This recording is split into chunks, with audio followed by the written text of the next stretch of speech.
جی اگلی روایت ہے عبداللہ بن مسعود رضی اللہ عنہ سے، ان کا تعارف بھی ہم پڑھ چکے ہیں۔ آپ صلی اللہ علیہ وسلم عبداللہ بن مسعود کہتے ہیں نبی پاک صلی اللہ علیہ وسلم ہمیں وصیت کرنے کے لیے وقت اور موقع کی رعایت فرماتے تھے، اس لیے کہ ہم اکتا نہ جائیں۔ آپ دیکھتے تھے کہ یہ وقت ہے لوگوں کو واز کرنے کا تو واز فرماتے تھے، آپ دیکھتے تھے کہ یہ وقت ہے لوگوں کو سکھانے کا موقع ہے بات کرنے کا، ویسی بات فرماتے تھے۔ ایسے نہیں ہے کہ جیسے ہمارے ہاں پوری پوری رات کی ہم مجلس میں لگا کے بیٹھ جاتے ہیں، اب کسی نے آرام کرنا ہوتا ہے، آس پاس محلے میں کوئی مریض بیمار بھی ہوتا ہے، ہمارے سپیکر لگے ہوتے ہیں گلیوں میں، ہم نے اونچی آواز میں بیٹھے ہوتے ہیں، تقریریں ہو رہی ہوتی ہیں جی پوری پوری رات کی، اور پھر صبح فجر نصیب نہیں ہو رہی ہوتی۔ تو یعنی نبی پاک حدیث کا مفہوم ہے، آپ صلی اللہ علیہ وسلم کی نمازوں کو اور آپ صلی اللہ علیہ وسلم کے دین پہنچانے کے تبلیغ کے بیان کو اگر ہم دیکھیں تو یہ مفہوم نکلتا ہے کہ نبی پاک کی نمازیں لمبی ہوتی تھی، تقریریں چھوٹی ہوتی تھی۔ ہماری کیا ہوتا ہے؟ تقریریں لمبی لمبی ہوتی ہیں اور نمازیں اللہ ہی حافظ ہو، ٹھیک ہے۔ تو یہاں سے ہمیں یہ بھی پتہ چل رہا ہے کہ دین میں جو دین کا علم حاصل کر رہے ہیں ان کو اکتا نہیں جانا چاہیے، اتنا لمبا آواز نہ کریں، اتنی لمبی ان کو یعنی بیان کرنے نہ بیٹھ جائیں کہ اگلا بندہ اکتا جائے، سن کے تھک جائے، اس کے 100 کام رکے ہوئے اٹکے ہوئے اور آپ جو ہے لگے ہوئے ہیں اپنی تقریر میں۔ تو آپ صلی اللہ علیہ وسلم کا یہ ادب ہے علم کو پہنچانے کا، یعنی جو ہمیں سکھا رہے ہیں کہ اتنی بات کرو جتنا کوئی سن کے اس کو یاد رکھ سکے یا اس پہ عمل کر سکے، اس کو زیادہ لمبی چوڑی باتوں میں نہ ہو۔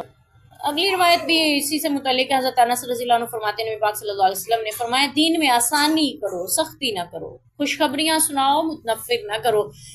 یہ بڑا اہم مفہوم ہے، یعنی آسانی کرو سختی نہ کرو۔ جیسے کوئی شخص آتا ہے وہ کہتا ہے کہ میں غسل کیا تھا اور مجھے بعد میں یاد آیا کہ نیل پالش لگی ہوئی تھی، اب کیا کروں؟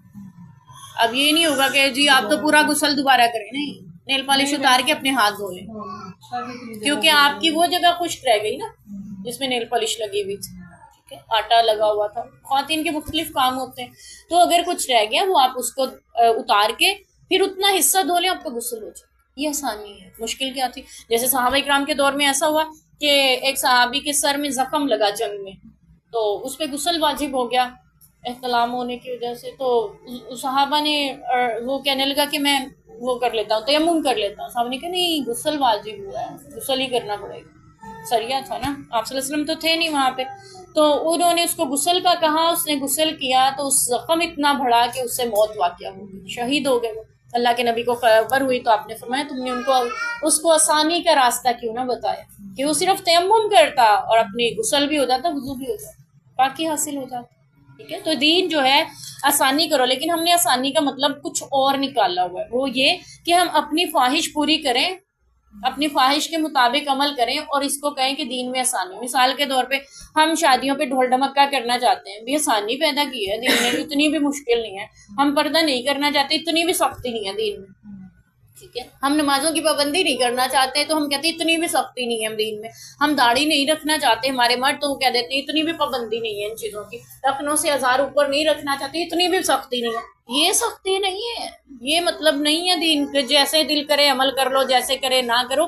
مطلب یہ ہے کہ سخت اعمال لوگوں پہ نہ لگاؤ بلکہ آسانیاں پیدا کرو، ان کو آسان راستہ بتاؤ۔ جیسے مثال کے طور پہ کوئی شخص توبہ کرنا چاہتا ہے اپنے کسی گناہ سے، اس کو خدا نخواستہ گانے سننے کی، فلمیں دیکھنے کی عادت ہے، تو وہ چاہتا ہے کہ میں توبہ کروں، کہ آپ یہ نہیں کہیں کہ اس کو ایک دم سے چھوڑو، اس کو آپ یہ کہہ سکتے ہیں آپ آہستہ آہستہ گانوں کی جگہ نعتیں سننا شروع کر دیں، قوالیاں سننا شروع کر دیں، آہستہ آہستہ خود کو توبہ کی طرف لے کے آئیں۔ یعنی ایک دم سے چھوڑنا مشکل ہو رہا ہے، آہستہ آہستہ آ جائیں، لیکن آ جائیں اللہ کے بارگاہ میں، ٹھیک ہے، توبہ کر لیں اللہ کے حضور۔ تو یہ آسانی کا راستہ، یہ مطلب نہیں ہے کہ گانے بھی سنتے رہو توبہ بھی کرتے رہو، کوئی مسئلہ نہیں ہے، یہ آسانی نہیں ہے، ٹھیک ہے۔ جیسے ہم کہتے ہیں کہ لو جی اب ویلنٹائنس ڈے منا بھی لیں تو اس میں کیا حرج ہے، بیوی کو تو بندہ پھول دے ہی سکتا ہے نا اس دن میں کیوں دینا ہے بھئی آپ؟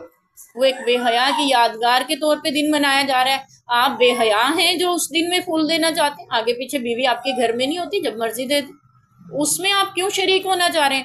یہ جو حرام کام ہے، حرام کاموں کی اجازت لینا اور غیر مسلموں کی مشابہت کے لیے اپنے آپ کے رائتے نکالنا، یہ دین میں، اور ان کو ڈرا ڈرا کر متنفر نہ کرو، یعنی اتنا نہ ڈراؤ کہ وہ بیچارے دین سے ہی دور ہوتے چلے جائیں کہ جہنم کے عذاب اس پہ بھی ہیں، جہنم کے عذاب اس پہ بھی ہیں، یہ اللہ کے ناراضگی، اللہ کا غصہ، اللہ کے عذاب اس پہ بھی ہیں۔ تو اتنا زیادہ سختی والی باتیں پہلے ہی نہ بتا دو کہ اگلا بندہ جو ہے وہ صرف ڈر ڈر کے دین سے متنفر ہو جائے کہ میں رہ نہیں دیتا ہوں۔ عمل کرنے کو یا دین پہ آنے کو. بات یہ ہے، حدیث پاک کا مفہوم ہے، ایک صحابی دنیا سے رخصت ہو رہے تھے تو آپ نے ان سے فرمایا تھا کہ کیا سمجھ رہے ہو اس وقت؟ تو اس نے عرض کیا تھا اللہ کے رسول، اللہ کی رحمت سے امید ہے مجھے معاف کر دے گا، اور اللہ کے عذابوں سے ڈر لگ رہا ہے. تو آپ نے فرمایا تھا جس میں یہ دو چیزیں ہوں اللہ تعالیٰ جس کی امید رکھتا ہے اس کو عطا کر دیتے ہیں، جس سے ڈرتا ہے اس کو بچا لیتے ہیں. تو ہمیں دین ایسا دیا گیا ہے کہ دونوں کے درمیان میں رہنا ہے، نہ بہت زیادہ اللہ کی رحمت کے اوپر جا کے خود کو شے دیتے رہیں کہ جو مرضی کریں اللہ نے معاف کر ہی دینا، نہ ہی اتنا زیادہ ڈریں کہ اللہ تعالیٰ نے تو بس پکڑ ہی لینا جو مرضی کر لیں. ٹھیک ہے، بلکہ ہمیں خوف اور طمع دونوں، خوف و طمع، یہ اللہ نے صرف بیان کی قرآن پاک میں اپنے بندوں کی کہ وہ اللہ کو امید اور طمع کے ساتھ پکارتے ہیں، خوف اور امید سے پکارتے ہیں. تو اس لیے یہاں پہ بھی ہمیں حکم ہے کہ ہم دین کی طرف خوشخبریاں سنائیں لوگوں کو، جیسے فضیلتیں آپ بیان کریں نا، کسی بھی عمل کی شوق پیدا ہوتا ہے عمل کرنے کا. ٹھیک ہے، لیکن اگر صرف واز سناتے جائیں گناہوں پہ یہ عذاب ہے یہ ہے تو انسان ڈرتا ہی چلا جاتا ہے. تو اس لیے خوشخبریاں زیادہ پھیلائیں. البتہ اللہ تعالیٰ ہدایت نصیب فرمائے، ہمیں عمل کی توفیق دیں.